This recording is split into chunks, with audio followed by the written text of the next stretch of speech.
ಅಜ್ಞಾನಾಂ ಜ್ಞಾನದೋ ವಿಷ್ಣುಃ ಜ್ಞಾನಿನಾಂ ಮೋಕ್ಷದಶ್ಚ ಸಹ ಆನಂದದಶ್ಚ ಮುಕ್ತಾನಾಂ ಸಯೇವೈಕೋ ಜನಾರ್ದನಃ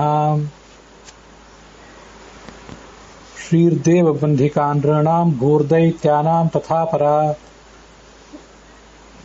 ರತತ್ವಾದ್ಭಾತ್ಮಕೆ ವಿಷ್ಣಾವಥವಾಪಿ ಜಗದ್ಭೃತೇಃ ಭರತೋ ವಾಯುರುದ್ದಿಷ್ಟಃ ಭಾರತೀ ತತ್ ಸರಸ್ವತಿ ಯಥೇಶ್ವರಶ್ಚ ಜೀವಶ್ಚ ಸತ್ಯಭೇದೌ ಪರಸ್ಪರಂ ತೇನ ಸತ್ಯೇನ ಮಾಂ ದೇವಾಃ ತ್ರಾಯಂತು ಸಹ ಕೇಶವಾಃ. ಶ್ರೀ ಗುರುಭ್ಯೋ ನಮಃ. ಮಹಾಭಾರತ ಪ್ರವಚನ ಸರಣಿಯಲ್ಲಿ 1152ನೇ ಅನುಶಾಸನ ಪರ್ವದ 85ನೇ ಭಾಗವನ್ನು ಇವತ್ತು ನಾವು ನೋಡೋರಿದ್ದೇವೆ. ಚ್ಯವನ ಮತ್ತು ಕುಶಿಕರ ಕಥೆಯನ್ನು ಕೇಳ್ತಾ ಇದ್ದೇವೆ.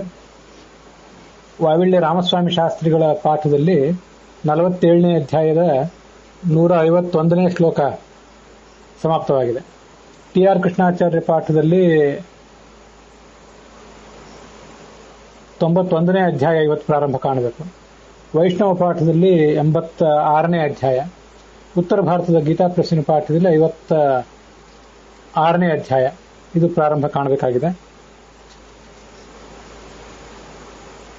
ಸ್ವಸ್ತ್ಯಸ್ತು ಸತಾಂ ಅಶೇಷ ಸನ್ಮಂಗಲಾನುಭವಂತು ಪರಿಪೂರ್ಣಂ ಚ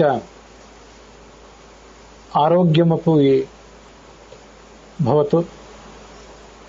ಗತೆ ದಿವಸೆ ಕುಶಿಕಸ್ಯ ಕಾಚನ ಮಹತಿ ಪ್ರಾರ್ಥನಾ ಬ್ರಾಹ್ಮಣ್ಯಂ ಮೇ ಕುಲಸ್ಯಾಸ್ತು ಭಗವನ್ನೇಷ ಮೇ ವರಹ. ಹೇ ಭಗವನ್ ಚ್ಯವನ ಋಷೇ, ಮಮ ಕುಲಸ್ಯ ಮಮ ಪೌತ್ರಸ್ಯ ಬ್ರಾಹ್ಮಣ್ಯಂ ಭವತು. ಅಯಮೇವ ವರಹ ಮಯಾ ವ್ರಿಯತೆ ಇತಿ ಕ್ಷತ್ರಿಯೋಪಿ ಅಯಂ ಕುಶಿಕಃ ಬ್ರಾಹ್ಮಣ್ಯಮೇವ ವರಂ ವೌರೆ. ತೇನ ಚ ವರೇಣ ನ ಕೇವಲಂ ತಸ್ಯ ವಂಶಜಃ ತಸ್ಯ ಪೌತ್ರಃ ವಿಶ್ವಾಮಿತ್ರಃ ಬ್ರಾಹ್ಮಣ್ಯಂ ಲೇಭೆ, ಪರಂತು ತೇನ ವಿಶ್ವಾಮಿತ್ರೇಣ ದೃಷ್ಟಾಂ ಗಾಯತ್ರೀಂ ಯೇ ಜಪಂತಿ ತೇ ಸರ್ವೇಪಿ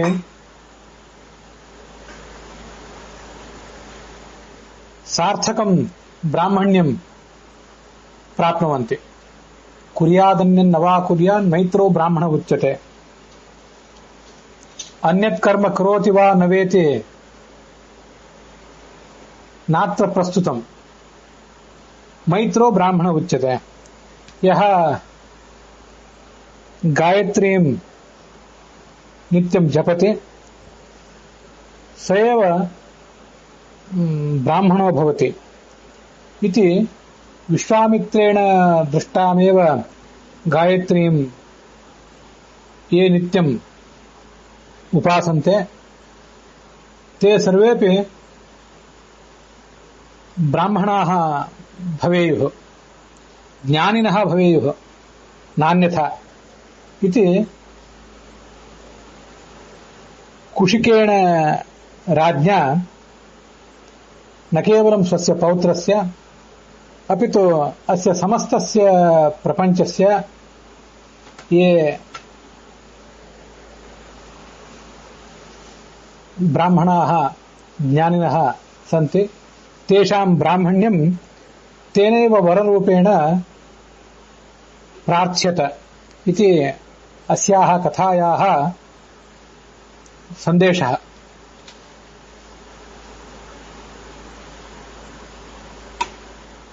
ಚ್ಯವನರು ಕುಶಿಕನಿಗೆ ಹೇಳಿದ್ರಲ್ಲ, ನಮ್ಮ ಮತ್ತು ನಿಮ್ಮ ವಂಶದ ಸಂಬಂಧದಿಂದಾಗಿ ಒಂದು ವರ್ಣ ಸಂಕರ ಆಗುವುದಿದೆ, ಆದ್ರಿಂದ ನಿನ್ನ ವಂಶದಲ್ಲೊಬ್ಬ ಬ್ರಾಹ್ಮಣ, ನನ್ನ ವಂಶದಲ್ಲೊಬ್ಬ ಕ್ಷತ್ರಿಯ ಹುಟ್ಟುತ್ತಾನೆ ಅಂತನ್ನೆಲ್ಲ ಹೇಳಿದ್ರಲ್ಲ, ಅದನ್ನ ವಿವರವಾಗಿ ಹೇಳಿ ಅಂತ ಇವನು ಕೇಳಿದ ಈ ರಾಜ. ಆಗ ಅವರು ಹೇಳಲಿಕ್ಕೆ ತೊಡಗಿದ್ರು.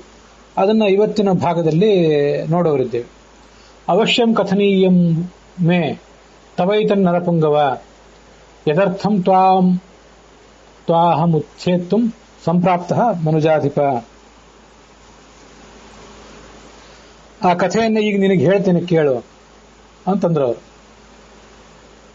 ನಿನ್ನ ವಂಶಕ್ಕೆ ನನ್ನ ವಂಶಕ್ಕೆ ಆಗುವಂತಹ ಈ ಒಂದು ವೈವಾಹಿಕ ಸಂಬಂಧದ ಕಾರಣದಿಂದಾಗಿ ವರ್ಣ ಸಾಂಕರ್ಯ ಆಗ್ತದೆ ಅಂತ ಅವರೇನು ವಿಚಾರ ಮಾಡಿದ್ರಲ್ಲ ಚವನರು, ಈ ವರ್ಣ ಸಾಂಕರ್ಯ ಆಗುವುದು ನಿಶ್ಚಿತ ಅಂತ ಗೊತ್ತಿದ್ದ ಮೇಲೆ ಅವರ್ಯಾಕೆ ಈ ಕುಶಿಕ ದಂಪತಿಗಳನ್ನ ಪರಿಪರಿಯಾಗಿ ಪರೀಕ್ಷಿಸಿದರು? ಅದನ್ನ ತಪ್ಪಿಸ್ಲಿಕ್ಕೆ ತನಗೆ ಬರೋದಿಲ್ಲ ಅಂತ ಅವರಿಗೆ ಗೊತ್ತಿರಲಿಲ್ಲೇನೋ, ಅಥವಾ ತಪ್ಪಿಸ್ಲಿಕ್ಕೆ ಅವರು ಶಕ್ತರಾಗಿದ್ರೆ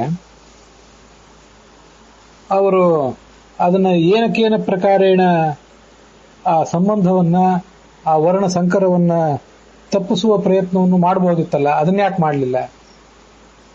ರಾಜನಿಗೆ ತೊಂದರೆ ಕೊಡುವುದನ್ನ, ಆ ರಾಜನ ಪರೀಕ್ಷಿಸುವುದನ್ನ ಮಾತ್ರ ಅಲ್ಲದೆ ಅವನನ್ನ ನಿಯಂತ್ರಿಸುವುದನ್ನೇ, ಆ ಸಂಬಂಧವನ್ನೇ ನಿಯಂತ್ರಿಸುವುದನ್ನೇ ಅವ್ರು ಮಾಡಬಹುದಿತ್ತು.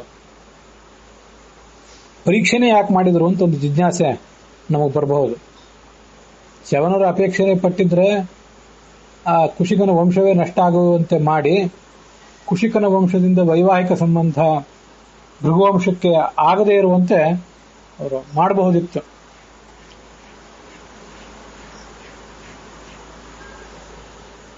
ಆದರೆ ಜ್ಞಾನಿಗಳಾದಂತಹ ಅವರು ಕೂಡ ತನ್ನ ವಂಶದಲ್ಲಿ ಕ್ಷತ್ರಿಯ ಗುಣವುಳ್ಳಂತಹ ಪರಶುರಾಮನಾಗಿ ಸ್ವಯಂ ಭಗವಂತನೇ ಹುಟ್ಟುವವನಿದ್ದಾನೆ ಅನ್ನೋದನ್ನು ತಿಳಿದಿದ್ದಿರಬೇಕು. ಮತ್ತೆ ತನ್ನ ವಂಶದ ಸಂಬಂಧವನ್ನು ಬೆಳೆಸುವಂತಹ ಕುಶಿಕನ ವಂಶದಲ್ಲಿ ಜಗತ್ತಿಗೆ ಗಾಯತ್ರಿ ಮಂತ್ರವನ್ನು ಕೊಡುವಂತಹ ಬ್ರಾಹ್ಮಣ ಸ್ವಭಾವದ ವಿಶ್ವಾಮಿತ್ರ ಹುಟ್ಟುವುದನಿದ್ದಾನೆ ಅಂತಲೂ ಅವ್ರಿಗೆ ತಿಳಿದಿರಬೇಕು.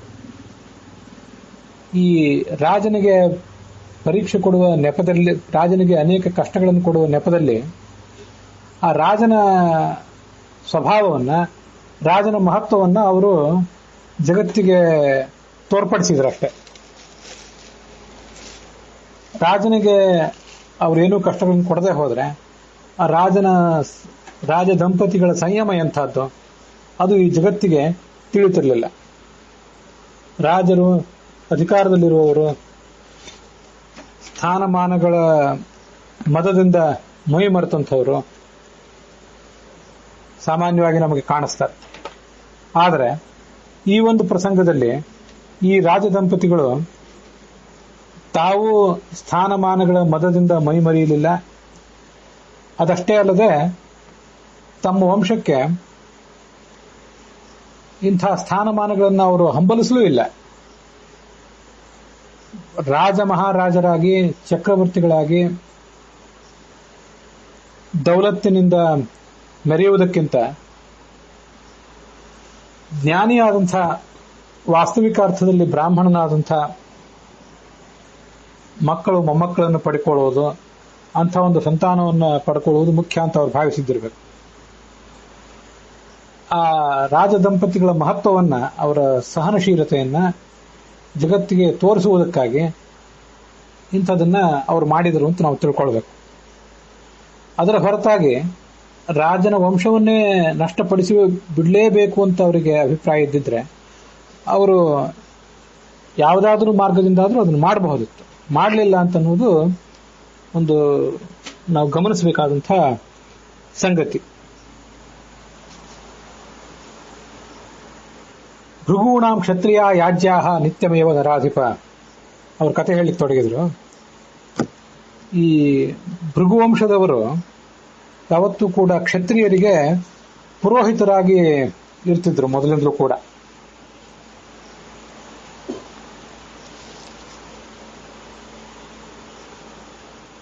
ಆದರೆ ಒಂದು ಬಾರಿ ಒಂದು ದೈವ ಸಂಕಲ್ಪಕ್ಕೆ ಅನುಗುಣವಾಗಿ ಆ ಭೃಗುವಂಶದಲ್ಲಿ ಬಂದಂತಹ ಕ್ಷತ್ರಿಯರಿಗೂ ಭೃಗುವಂಶದಲ್ಲಿ ಬಂದ ಬ್ರಾಹ್ಮಣರಿಗೂ ಮತ್ತೆ ಕ್ಷತ್ರಿಯರಿಗೂ ಒಂದು ವಿರೋಧ ಉಂಟಾಯಿತು. ಆ ವಿರೋಧದಿಂದಾಗಿ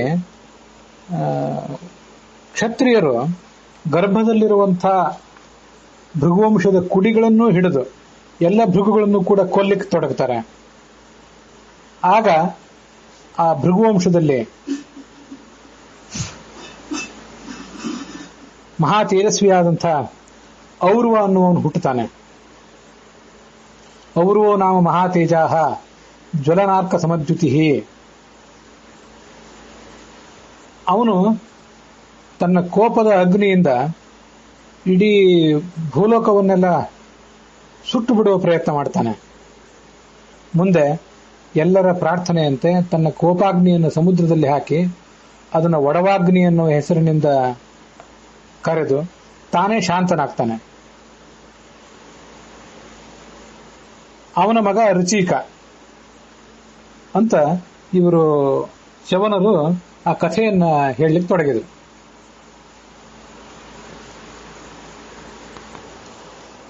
ಈ ಔರ್ವ ಋಷಿಯ ಬಗ್ಗೆ ಹೀಗೆ ಮಹಾಭಾರತದ ಆದಿಪರ್ವದಲ್ಲಿ 67ನೇ ಅಧ್ಯಾಯದಲ್ಲಿ ಉಲ್ಲೇಖ ಇದೆ.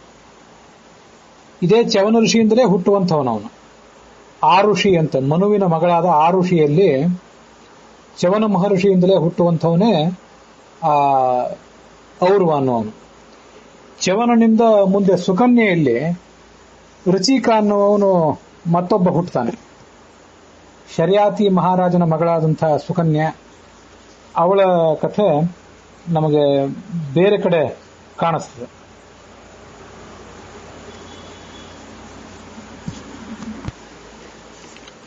ಚ್ಯವನನ ಕುರಿತಾದ ವಿವರಗಳನ್ನು ಹೇಳುವಾಗ ನಾನು ಸ್ವಲ್ಪ ವ್ಯತ್ಯಾಸ ಮಾಡಿದೆ. ಚ್ಯವನನಿಗೆ ಮನುವಿನ ಮಗಳಾದಂತಹ ಆರುಷಿ ಅನ್ನುವವಳು ಮಗಳಿದ್ಲು. ಅವಳಲ್ಲಿ ಔರ್ವ ಅನ್ನುವನು ಹುಟ್ಟುತ್ತಾನೆ.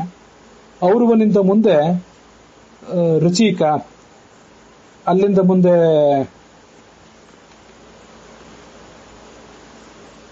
ಜಮದಗ್ನಿ, ಅಲ್ಲಿಂದ ಮುಂದೆ ಪರಶುರಾಮ ಮೊದಲಾದವರು ಹುಟ್ಟುತ್ತಾರೆ.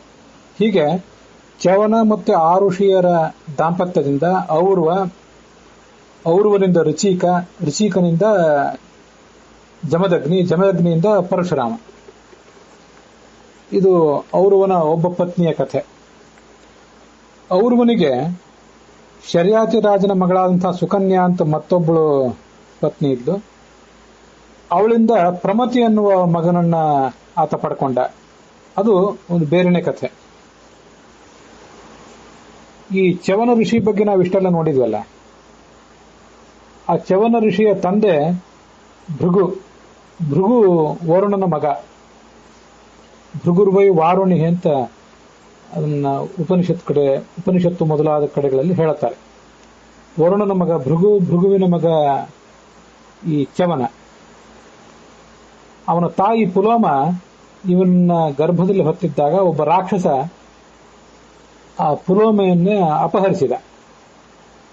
ಆಗ ಅವಳು ಹೆದರಿದಳು. ಈ ಹೆದರಿದಾಗ ಅವಳಿಂದ ಈ ಗರ್ಭ ಅಲ್ಲಿಂದ ಹೊರಗೆ ಚ್ಯುತವಾಗಿ ಕೆಳಗೆ ಬಿತ್ತು.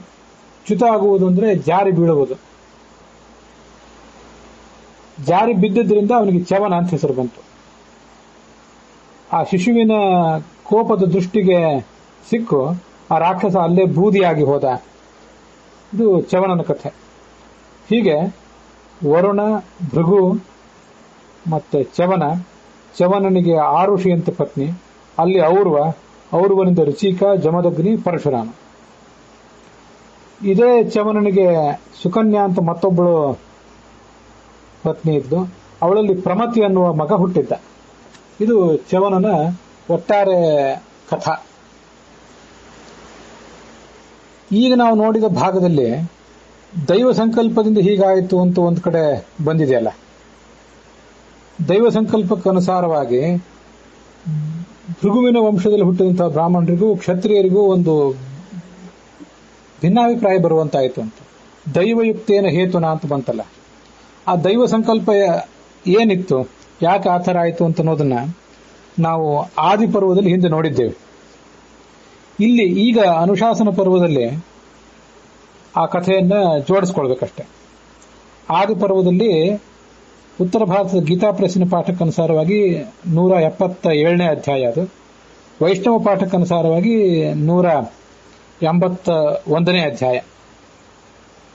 ನೀವು ಯಾವ ಪಾಠಗಳನ್ನು ಗಮನಿಸ್ತಾ ಇದ್ದೀರಿ ಅನ್ನೋದನ್ನ ನೋಡಿ ಈ ಕಥೆಯಲ್ಲಿ ಆ ಕಥೆಯನ್ನು ಜೋಡಿಸ್ಕೋಬೇಕು ಅಂತ ಕೆಳಗೊಂದು ಅಡಿ ಟಿಪ್ಪಣಿ ರೂಪದಲ್ಲಿ ಬರೆದಿಟ್ಕೊಂಡ್ಬಿಟ್ರೆ ಮುಂದೆ ಅದನ್ನು ಓದುವವರಿಗೆ ಅನುಕೂಲ ಆಗ್ತದೆ.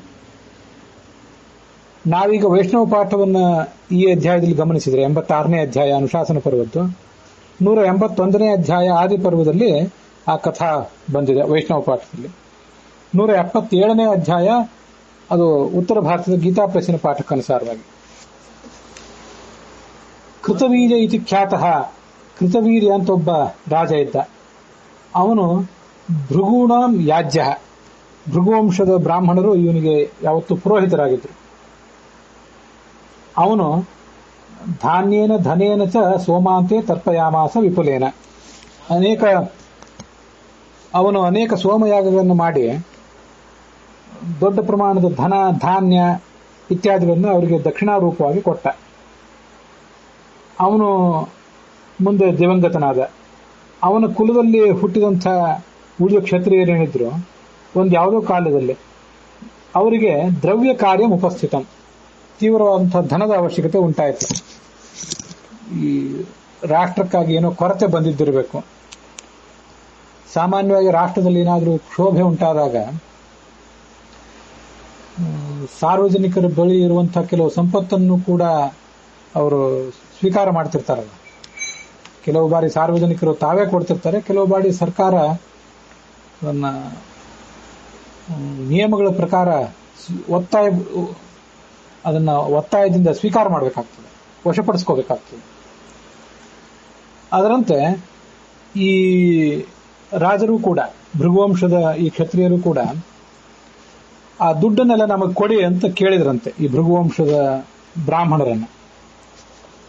ಅವರು ಕೆಲವರು ಸಾವಾಗಿ ಸಂತೋಷದಿಂದ ಕೊಟ್ಟರು. ಕೆಲವರು ಈ ರಾಜರ ಭಯದಿಂದ ಭೂಮಿಯಲ್ಲಿ ಅದನ್ನು ಹೂತಿಟ್ರಂತೆ. ತದು ಕೇಚಿದ್ ದ್ವಿಜಾತಿಭ್ಯ ಜ್ಞಾತ್ವಾ ಕ್ಷತ್ರಿಯತೋ ಭಯಂ. ಕೆಲವರು ಬೇರೆ ಯಾರ್ಯಾರಿಗೋ ಅದನ್ನು ದಾನ ಕೊಟ್ಟರು, ಕೆಲವರು ಹೂತಿಟ್ರು. ಭೃಗವಸ್ತು ದದು ಕೇಚಿತ್ ತೇಷಾಂ ವಿತ್ತಂ ಯಥೇಪ್ಸಿತಂ. ಇಷ್ಟಾದ್ರೂ ಒಂದು ಯಾವುದೋ ಪ್ರಸಂಗದಲ್ಲಿ ಈ ಕ್ಷತ್ರಿಯರು ಆ ಭೃಗು ವಂಶದವರ ಒಬ್ಬರ ಮನೆಯನ್ನ ತಲುಪಿ ಅಲ್ಲಿ ಅಗೆದು ನೋಡಿದ್ರು. ಖನತ ಅಧಿಕತಂ ವಿತ್ತಂ.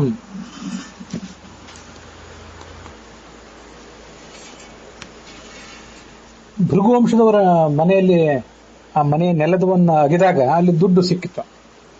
ನಾವು ಕೇಳಿದಾಗ ಇವರು ಕೊಡ್ಲಿಲ್ಲಲ್ಲ, ಬಚ್ಚಿಟ್ರಲ್ಲ ದುಡ್ಡನ್ನ ಅಂತ ಅವರು ಸಿಟ್ಟು ಮಾಡಿದರು. ಅವಮನ್ಯ ತತ ಕ್ರೋಧಾತ್ ಭೃಗೂನ್ ತಾನ್ ಶರಣಾಗತರಾದಂತಹ ಆ ಭೃಗುವಂಶವರನ್ನು ನಿಜಗ್ನು ಕೊಂದು ಹಾಕಿದ್ರು. ಆಗರ್ಭವತ್ ಅವಕೃಂತತಃ ಅದನ್ನು ಇಲ್ಲಿ ಕೂಡ ಬಂದಿದೆ. ಅನುಕೃಂತತಃ ಅಂತ ಇಲ್ಲಿ ಪಾಠ ಕಾಣಿಸ್ತದೆ.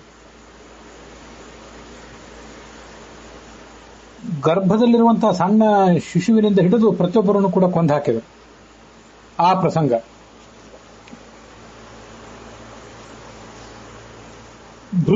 ಆ ಭೃಗುವಂಶದ ಅನೇಕ ಬ್ರಾಹ್ಮಣರ ಪತ್ನಿಯರೆಲ್ಲ ಬೇರೆ ಬೇರೆ ಕಡೆ ಬೆಟ್ಟಗಳಲ್ಲಿ, ದುರ್ಗಗಳಲ್ಲಿ, ಹಿಮಾಲಯ ಪರ್ವತದಲ್ಲಿ ಅಡಗಿಕೊಂಡ್ಬಿಟ್ರು.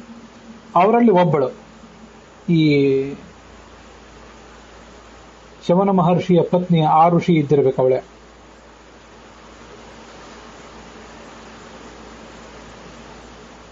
ಅವಳು ತನ್ನ ಹೊಟ್ಟೆಯಲ್ಲಿದ್ದಂತಹ ಗರ್ಭಸ್ಥ ಶಿಶುವನ್ನ ತನ್ನ ತೊಡೆಯಲ್ಲಿ ಅಡಗಿಸಿಟ್ಕೊಂಡ್ಳು.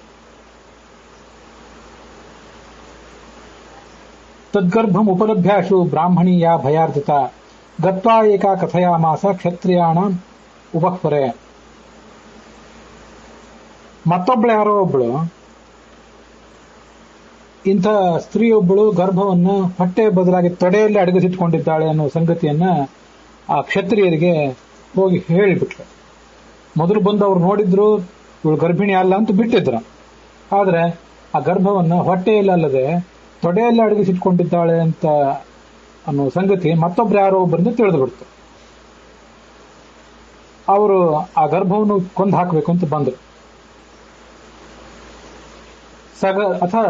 ಸಗರ್ಭ ಭಿತ್ವೋರು ಬ್ರಾಹ್ಮಣ್ಯ ನಿರ್ಜಗಾಮಹ. ತೊಡೆಯಲ್ಲಿದ್ದಂತಹ ಗರ್ಭವೇ ತೊಡೆಯನ್ನು ಭೇದಿಸಿಕೊಂಡು ಹೊರಗೆ ಬಂತು. ಆ ಮಗುವಿನ ತೇಜಸ್ಸಿನಿಂದಾಗಿ ಆ ಎಲ್ಲ ಕ್ಷತ್ರಿಯರ ಕಣ್ಣೇ ಕುರುಡಾಗಿ ಹೋಯಿತು. ತಾವು ಎಲ್ಲಿ ಸಂಚಾರ ಮಾಡ್ತಿದ್ದೀವಿ ಅನ್ನೋದು ಅವ್ರಿಗೆ ತಿಳಿಯದಂತಾಯಿತು. ಯಾವುದ್ಯಾವುದೋ ಪರ್ವತದಲ್ಲಿ, ಬೆಟ್ಟಗಳಲ್ಲಿ, ಹಾಳು ಮೂಳು ಪ್ರದೇಶಗಳಲ್ಲೆಲ್ಲ ಅವರು ಓಡಾಡುವಂತಾಯಿತು. ಕೊನೆಗೆ ಈ ಬ್ರಾಹ್ಮಣ ಸ್ತ್ರೀಗೆ ಅವರು ಶರಣ ಬಂದರು.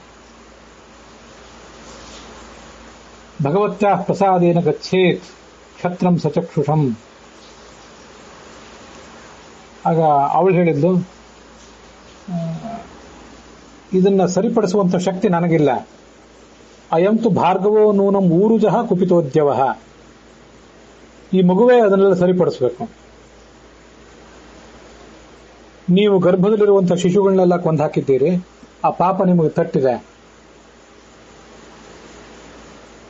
ಈ ಮಗು ಗರ್ಭದಲ್ಲಿದ್ದಾಗಲೇ ತದಾಯ ಮೂರುಣಾ ಗರ್ಭ ಮಯಾ ವರ್ಷಶತಂ ಧೃತಃ.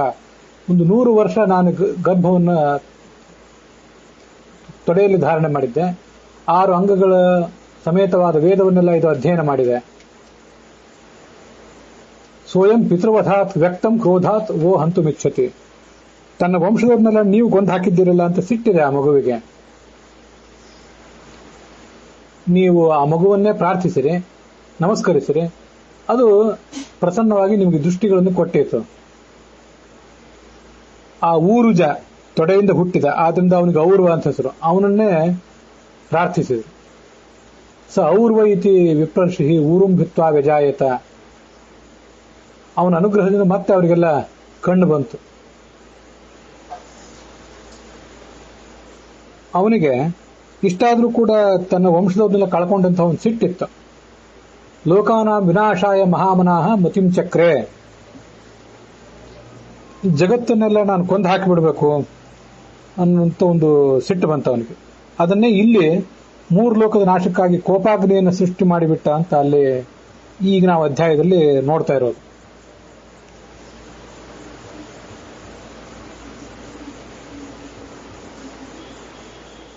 ತಾಪಯಾಮಾಸ ತಾನ್ ಲೋಕಾನ್. ಅವನ ಸಿಟ್ಟಿನ ಆ ಝಳಕ್ಕೆ ಜಗತ್ತೆಲ್ಲ ಚಡಪಡಿಸಿತು. ಅವನ ಪಿತೃಗಳೆಲ್ಲ ಅಲ್ಲಿಗೆ ಬಂದರು. ಅವರು ದೃಷ್ಟ ಪ್ರಭಾವಸ್ಥೆ. ಮುಂದೆ ಅವರೆಲ್ಲ ಬಂದು ಇವನನ್ನ ಸಮಾಧಾನ ಪಡಿಸಿದರು. ನಿನ್ನ ಪ್ರಭಾವ ಏನು, ನಿನ್ನ ಶಕ್ತಿ ಏನು ಅಂತ ಜಗತ್ತಿಗೆಲ್ಲ ಗೊತ್ತಾಗಿದೆ. ನಿನ್ನ ಸಿಟ್ಟನ್ನು ನಿನ್ನ ಸಾಕು ಮಾಡು. ನಿನ್ನ ಈ ಸಿಟ್ಟನ್ನ ಸಮುದ್ರದಲ್ಲಿ ಹಾಕಿಬಿಡು, ಒಡವಾಗ್ನಿಯ ರೂಪದಲ್ಲಿ. ಅದಕ್ಕೆ ಔರ್ವಾಗ್ನಿ ಅಂತ ಕೂಡ ಕರೀತಾರೆ. ಅದು ಆ ಸಮುದ್ರದಲ್ಲೇ ಇರಲಿ ಅಂತ ಅವನಿಗೊಂದು ಪರಿಹಾರವನ್ನು ಕೂಡ ಹೇಳಿದರು.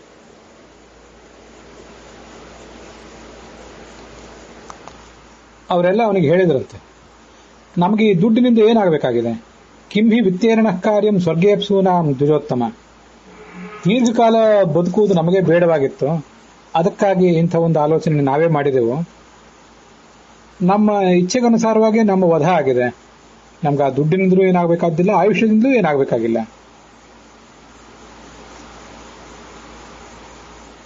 ತಥಾಸ್ಮಾಭಿರಯಂ ದೃಷ್ಟ ಉಪಾಯಸ್ತಾತ ಸಮ್ಮತ. ಇದೊಂದು ಉಪಾಯವನ್ನು ನಾವೇ ಮಾಡಿದ್ದೇವೆ ಅಂತ ಆ ಪೂರ್ವ ಪಿತೃಗಳು ಅವರು ಮನೆಗೆ ಹೇಳಿದರು.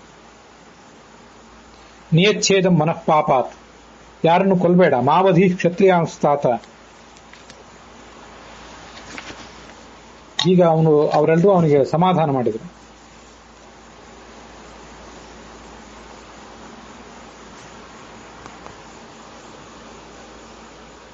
ನಾನು ಈ ಕೋಪವನ್ನು ಎಲ್ಲಿ ಬಿಡಬೇಕು ಅಂತ ಅವನು ಆಲೋಚನೆ ಮಾಡಿದಾಗ, ಯಯೇಷ ಮನ್ಯುಜಸ್ತೇಗ್ನಿ ಲೋಕಾನ್ ಆದಾತುಮಿಚ್ಛತಿ. ನಿನ್ನ ಈ ಸಿಟ್ಟಿನ ಬೆಂಕಿಯನ್ನ ಅಪ್ಸುತಂ ಮುಂಚೆ ನೀರಿನಲ್ಲಿ ಅದನ್ನು ಬಿಟ್ಟುಬಿಡು. ಕ್ರೋಧಾಗ್ನಿಂ ದ್ವಿಜಸತ್ತಮ ಅಯಂ ತಿಷ್ಠತ್ತು ತೇ ವಿಪ್ರ ಯದೀಚ್ಛಸಿ ಮಹೋದಧೋ. ಅದು ನೀರಿನಲ್ಲಿ ಯಾವತ್ತೂ ಕೂಡ ಇರಲಿ ಅಂತ ಹೇಳಿದರು. ಉತ್ಸ ಸಚೈವಾಪಃ ಉಪಯುಂಕ್ತೆ ಮಹೋದಧೌ ತಸ್ಮಾತ್ ಹಯಶಿರೋ ಭೂತ್ವ ಯತ್ತತ್ ವೇದವಿದೋ ವಿದುಹು ತಮಗ್ನಿಮುದ್ಗಿರತ್ ವಕ್ತ್ರಾತ್ ವಿಪತ್ಯಾಪೋ ಮಹೋದಧೌ. ಅವನು ತನ್ನ ಕೋಪಾಗ್ನಿಯನ್ನು ಅಲ್ಲಿ ಬಿಟ್ಟ. ಅದು ಒಂದು ಕುದುರೆಯ ರೂಪವನ್ನು ತಾಳಿ, ಕುದುರೆಯ ಮುಖವನ್ನು ತಾಳಿ ಅಲ್ಲಿ ಇದ್ದುಕೊಂಡು ಆ ನೀರನ್ನು ಯಾವತ್ತು ಪಾನ ಮಾಡ್ತದೆ. ವಿಪತ್ಯಾಪಹ ತಮ್ಮ ಅಗ್ನಿ ಮುದ್ಗಿರತ್, ಮುಖದಿಂದ ಬೆಂಕಿಯನ್ನು ಕಾರ್ತಾ ಇದೆ ಅಂತ. ಹೀಗೆ ಆ ಔರವನ ಕಥಾ ಆ ಹಿಂದಿನ ಅಧ್ಯಾಯಗಳಲ್ಲಿ ಬಂದಿದೆ. ಅದನ್ನು ಇಲ್ಲಿ ಜೋಡಿಸ್ಕೋಬೇಕು ನಾವು. ಈ ಒಂದು ಕಥೆಯನ್ನ ಆ ಚ್ಯವನರು ಆ ಕುಶಿಕ ದಂಪತಿಗಳಿಗೆ ಹೇಳಿದರು.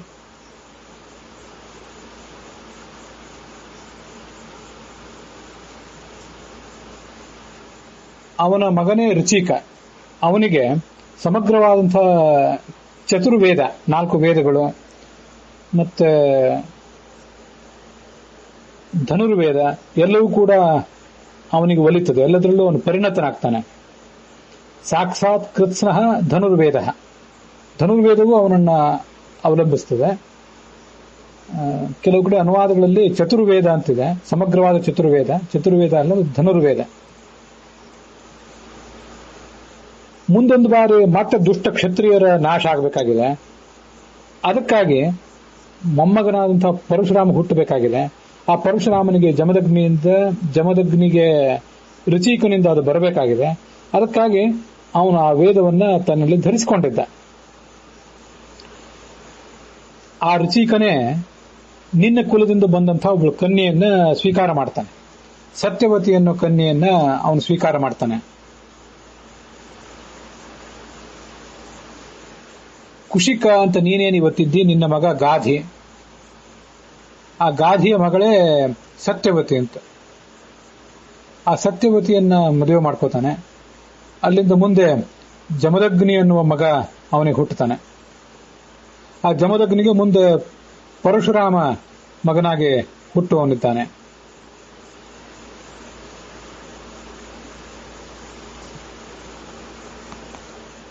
ರುಚಿಕ ಋಷಿ ಸತ್ಯವತಿಯನ್ನು ಮದುವೆ ಮಾಡಿಕೊಂಡಾಗ ಆ ಸತ್ಯವತಿಯ ತಾಯಿ ತನ್ನ ಸೊಸೆಗೆ ಒಂದು ಬಾರಿ ಹೀಗೆ ಹೇಳ್ತಾಳೆ. ಅದಕ್ಕೆಲ್ಲ ಏನು ಕಾರಣ? ರುಚಿಕ ಋಷಿ ತನ್ನ ವಂಶದ ಅಭಿವೃದ್ಧಿಗಾಗಿ ಮತ್ತೆ ತನ್ನ ಹೆಂಡತಿಯ ವಂಶದ ಅಭಿವೃದ್ಧಿಗಾಗಿ 2 ಚೆರುಗಳನ್ನು ಸೃಷ್ಟಿಸಿರ್ತಾನೆ. ಅದು ಕೂಡ ಹಿಂದೆ ಬಂದಿದೆ ಕಥಾ. ಒಂದು ಚೆರುವನ್ನು ನೀನು ತಿನ್ನಬೇಕು, ಇನ್ನೊಂದು ಚೆರುವನ್ನ ನಿನ್ನ ತಾಯಿ ತಿನ್ನಬೇಕು ಅಂತ ಅವರಿಗೆ ಹೇಳಿರ್ತಾನೆ. ಆದರೆ ಆ ಸತ್ಯವತಿಯ ತಾಯಿ ತನಗೆ ಉತ್ತಮನಾದ ಮಗ ಜನಿಸಬೇಕು ಅನ್ನುವ ಒಂದು ಆಲೋಚನೆಯಿಂದ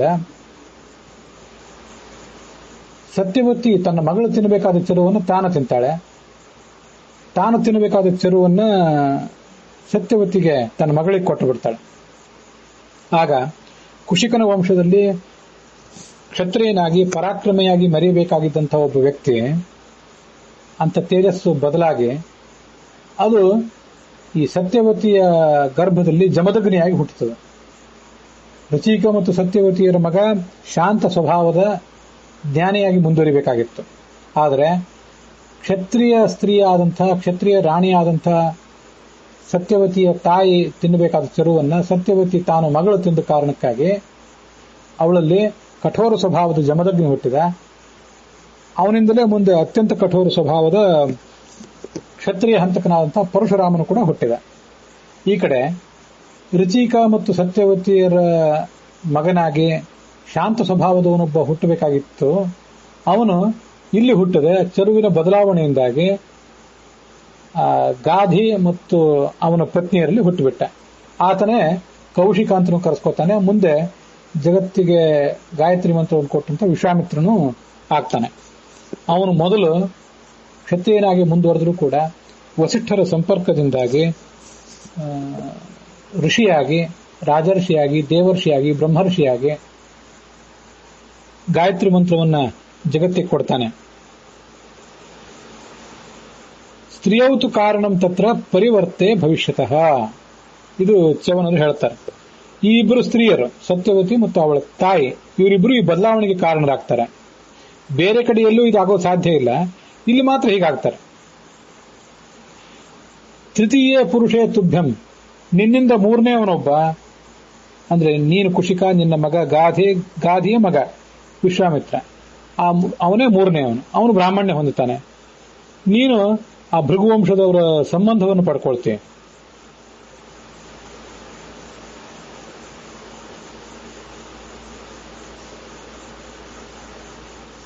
ಅಂತ ಹೀಗೆ ಆ ಮುಂದೆ ನಡೆಯುವಂಥದನ್ನೆಲ್ಲವನ್ನು ಕೂಡ ಅವರು ಹೇಳಿದರು. ಕುಶಿಕ ಮತ್ತು ಅವನ ಪತ್ನಿ ಆ ಚ್ಯವನ ಋಷಿಗಳ ಮಾತನ್ನು ಕೇಳಿದರು, ಸಂತೋಷಪಟ್ಟರು. ಹಾಗೆ ಆಗಲಿ ಅಂತ ಒಪ್ಕೊಂಡ್ರು ಅವರು. ಮುಂದೆ ಚ್ಯವನರು ಕೂಡ ರಾಜನಿಗೆ ಹೇಳಿದ್ರು, ಒಂದೇನಾದ್ರೂ ವರವನ್ನ ಕೇಳು ಅಂತ ಹೇಳಿ.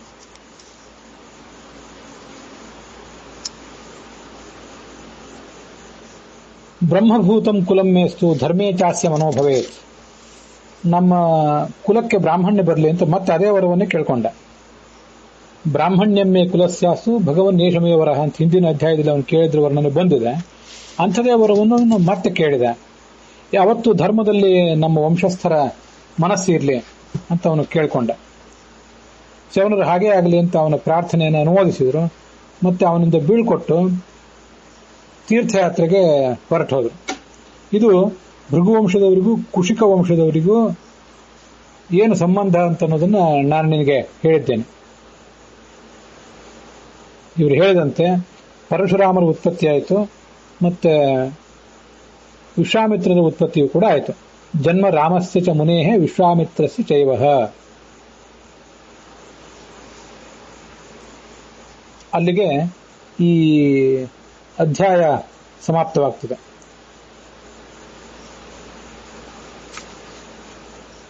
ವಾವಿಳ್ಳೆ ರಾಮಸ್ವಾಮಿ ಶಾಸ್ತ್ರಿಗಳ ಪಾಠದಲ್ಲಿ ಇದು 47ನೇ ಅಧ್ಯಾಯ ಇಲ್ಲಿಗೆ ಸಮಾಪ್ತವಾಗಿದೆ. ಟಿ.ಆರ್. ಕೃಷ್ಣಾಚಾರ್ಯರ ಪಾಠದಲ್ಲಿ 91ನೇ ಅಧ್ಯಾಯ ಸಮಾಪ್ತವಾಗಿದೆ. ವೈಷ್ಣವ ಪಾಠದಲ್ಲಿ ಈಗ ನಡೀತಾ ಇರುವಂತಹ 86ನೇ ಅಧ್ಯಾಯ ಅದು ಸಮಾಪ್ತವಾಗಿದೆ. ಉತ್ತರ ಭಾರತದ ಗೀತಾ ಪ್ರೆಸ್ಸಿನ ಪಾಠದಲ್ಲಿ 56ನೇ ಅಧ್ಯಾಯ ಸಮಾಪ್ತವಾಗಿದೆ. ಅಲ್ಲಿಗೆ ಇವತ್ತಿನ ಈ ಭಾಗವು ಕೂಡ ಸಮಾಪ್ತವಾಗಿದೆ.